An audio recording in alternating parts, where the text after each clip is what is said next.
আজকে ভৌতিক ছায়া চ্যানেলের পক্ষ থেকে রয়েছে ময়নার গল্প। শুধু একটি মেয়ে সংগ্রাম নয়, এটি সমাজের অন্ধত্বের প্রতিবাদ।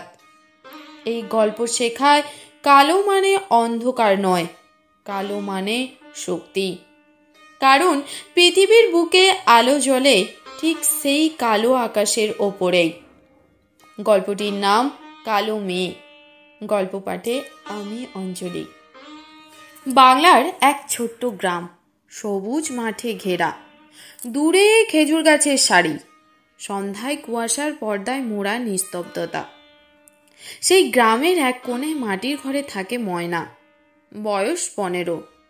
চোখে অদ্ভুত গভীরতা, তবু মুখে সবসময় এক চাপা বিষণ্ণতা। ময়না কালো, এই এক কথাই যেন তার জীবনের পরিচয় হয়ে দাঁড়িয়েছে। ছোটবেলা থেকেই ময়না শুনে আসছে, আরে কালো মেয়ে, কে ওকে বিয়ে করবে? ওর মা নিশ্চয়ই কালো জাদু করেছিল। গ্রামের মেলা উৎসব যেখানেই যেত, কেউ না কেউ তার রং নিয়ে মন্তব্য করত। কিন্তু ময়না কোনো জবাব দিত না, শুধু চুপ করে নিজের পড়াশোনায় মন দিত। তার বাবা হরিপদ মণ্ডল প্রতিদিন ভোরে কাজের খোঁজে মাঠে বেরিয়ে যেতেন। মা গোপালী অন্যের ঘরদোর পরিষ্কার করে সংসার চালাতেন। দারিদ্র্যের ভেতরেও ময়নার স্বপ্ন ছিল, একদিন আমি পড়ে বড় হব, নিজের পায়ে দাঁড়াবো।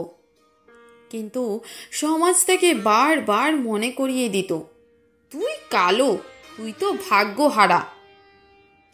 ময়না গ্রামের প্রাথমিক বিদ্যালয়ে পড়তো। ক্লাসে সে ছিল সবার আগে, কিন্তু সহপাঠীরা তাকে অপমান করত।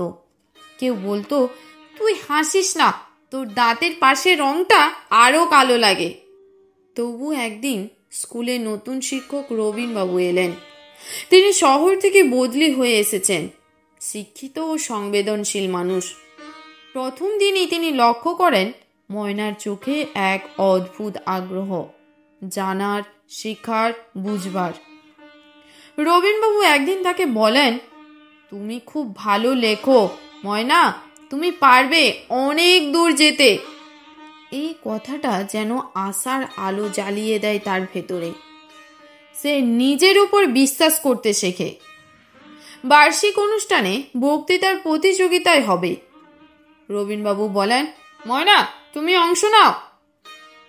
ময়না প্রথমে ভয় পায়, কিন্তু তারপর সাহস করে নাম লেখায়। বিষয় ছিল মানুষের সৌন্দর্য তার কাজে। সেই দিন মঞ্চে দাঁড়িয়ে সে বলে, যে ফুল সাদা সে যেমন সুন্দর, তেমনি যে ফুল লাল সেও সুন্দর। ঈশ্বর রঙে পার্থক্য করেনি, মানুষ করেছে। শব্দগুলো সোজা হৃদয় থেকে বেরিয়ে আসে। সকলেই হাততালি দেয়, কিন্তু কিছু লোক তাচ্ছিল্যের হাসি হাসে। বক্তৃতা তো ভালোই, কিন্তু মুখ দেখলে মন ভরে না। ময়না মঞ্চ থেকে নেমে এসে আকাশের দিকে তাকায়। তার মনে হয় আকাশও তো কালো, তবু সে কত সুন্দর। রবীনবাবু একদিন তাকে বলেন, তুমি যদি পড়তে চাও আমি সাহায্য করব। তার পরামর্শে ময়না আরও মনোযোগী হয়ে ওঠে। আমার বলা গল্পগুলো যদি আপনাদের ভালো লেগে থাকে এবং আরও নতুন নতুন গল্প যদি শুনতে চান, তাহলে ভৌতিক ছায়া চ্যানেলটিকে সাবস্ক্রাইব করে রাখুন। একদিন কাজের জায়গায় বাবার জন্য খাবার নিয়ে গেলে তার সঙ্গে দেখা হয় এক নতুন মেয়ে। সে তারা শহর থেকে এসেছে, সাহসী ও মিষ্টি মনের। সে তারা বলে, তুই খুব সুন্দর ময়না, তোর চোখে আলো আছে। ময়না অবাক হয়, কেউ আগে কখনো এমন কথা বলেনি। সেদিন রাতে সে প্রথমবার নিজের মুখটা আয়নায় দেখে মনে মনে ভাবে, সুন্দর মানে কি শুধু গায়ের রং? কিন্তু জীবনের রোদ যেন বেশিক্ষণ তার গায়ে লাগে না। গ্রামের প্রভাবশালী ব্যক্তি মধু সরকার তার প্রতি কুদৃষ্টি দেয়। একদিন মাঠের ধারে একা পেয়ে বলে, তোর মায়ের কাজটা আমি ঠিক করে দিতে পারি, যদি একটু কথা শুনিস। ময়না পালিয়ে যায়। পরদিন থেকেই গুজব ছড়িয়ে পড়ে, কালো মেয়ে নাকি ভালো না। বাবা রেগে যান, মা কাঁদতে থাকেন। হরিপদ বলেন, এই কালো রঙই আমাদের সর্বনাশ করলো। ময়না তখন মাটির দিকে তাকিয়ে বলে, এই মাটিও তো কালো, তবু সবাই তারই ভরসায় বাঁচে। কিছুদিন পর রবীনবাবুর বদলি হয়। যাওয়ার আগে তিনি ময়নাকে একটা বই দেন, নিজেকে ভালোবাসা।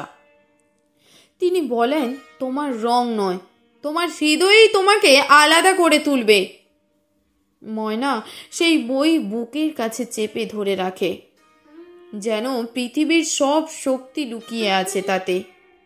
বাবার অসুস্থতা, দারিদ্র্য সব মিলিয়ে ময়নাকে স্কুল ছাড়তে হয়। শহরে গিয়ে কাজ নেয় এক ধনী বাড়িতে। প্রথম দিনেই গৃহকর্ত্রী বলে ওঠেন, কালো মেয়ে, কাজ পারিস তো? ময়না মাথা নিচু করে উত্তর দেয়, চেষ্টা করব দিদিমণি। দিনের পর দিন কাজ করে, অপমান সহ্য করে। তবু বাড়ির ছোট মেয়ে তিয়া একদিন বলে, তুমি খুব সুন্দর, তোমার চুলটা ঝলমলে। সেই এক বাক্যে ময়নার চোখে জল এসে যায়। সন্ধ্যায় আয়নায় নিজের মুখ দেখে সে ভাবে, এই মুখটাই তো আমার শক্তি। একদিন হঠাৎ খবর আসে, বাবা মারা গেছেন। ময়না ছুটে যায় গ্রামে।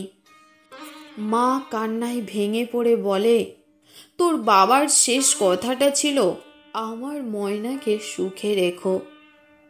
ময়না বাবার কবরের পাশে বসে বলে, বাবা, আমি একদিন এমন কিছু করব যাতে কেউ আর কোনো কালো মেয়েকে অপমান না করে।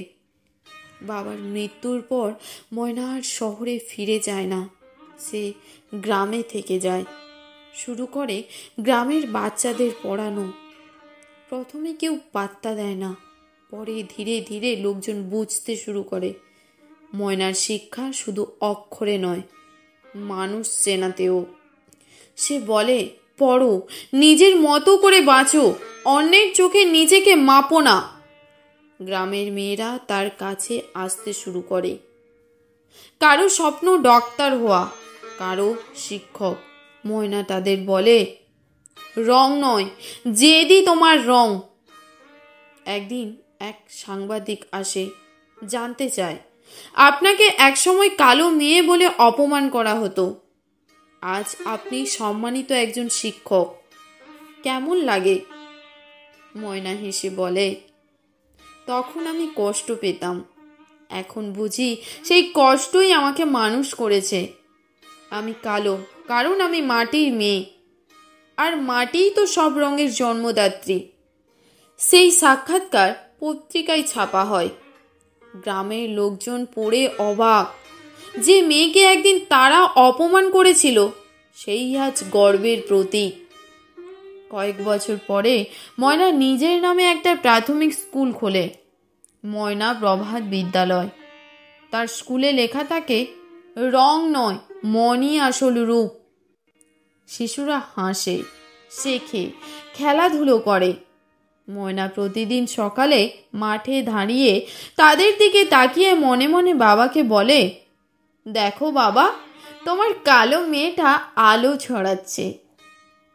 একদিন মধু সরকার, সেই প্রভাবশালী ব্যক্তি, স্কুলে আসে। এবার তার চোখে বিনয়, গলায় অনুতাপ। সে বলে, আমি ভুল করেছি ময়না, তখন বুঝিনি তুই কত বড় হতে পারিস।